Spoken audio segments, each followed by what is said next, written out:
నర్సరావుపేట పట్టణ పరిధిలోని క్రిస్టియన్ పాలెం కాలనీలో 30 కుటుంబాలు నేడు టీడీపీ పార్టీని వీడి గోపిరెడ్డి సారథ్యంలో వైసీపీ పార్టీలో నేడు చేరారు। ఈ కార్యక్రమంలో స్థానిక ఎమ్మెల్యే గోపిరెడ్డి మాట్లాడారు। ఎంతో ప్రేమించి మన వద్దకు వచ్చేసినటువంటి గోపిరెడ్డి గారు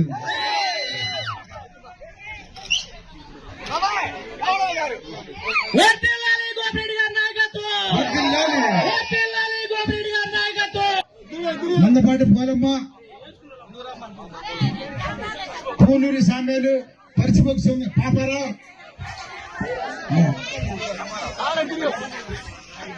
పూనూరి రాములమ్మ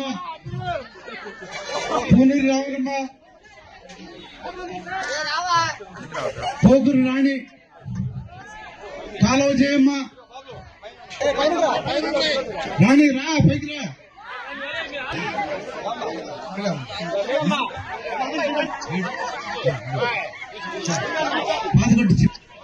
2014 ఎలక్షన్ నందు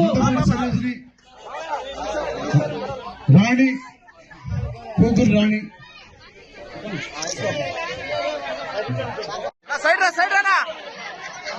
మందపాటి సార్మా ఇక్కడ పనులు ఇక్కడ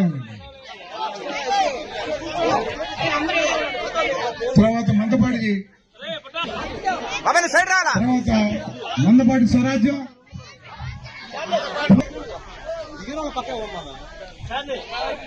కాలువ కొండయ్య ముందుకు వరుసలో తినండి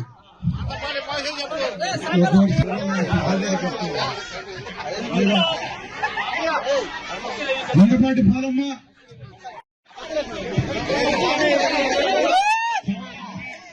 మందపాటి నాగార్జున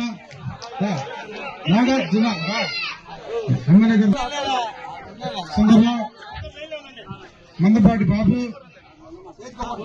కాలువ దేవమ్మ పార్టీలోకి ఆయన మళ్ళీ ఇప్పుడు మన పార్టీలోకి వస్తూ ఉన్నాడు। ఏం చెప్పారు తెలుసా ఆయనకి? లోన్లు ఇచ్చాము, లోన్లు ఇప్పిస్తామని చెప్పి అబద్ధాలు చెప్పి పార్టీలో చేర్చుకున్నారు। నిన్న చాకలగుంట తండాలో కొంతమంది వచ్చారు, ఒక 15 కుటుంబాలు, వాళ్ళు కూడా చెప్పారు। వాళ్ళు ఏం చెప్పారు?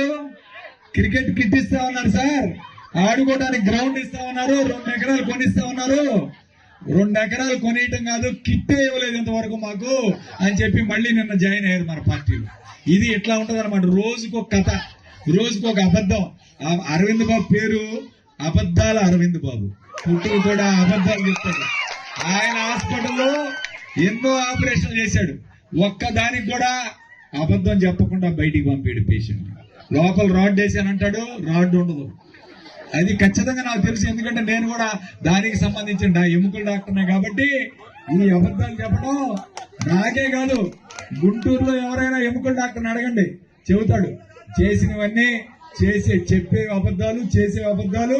కాబట్టి ఆయన మాటలు నమ్మితే మోసపోవడమే। ఇప్పుడు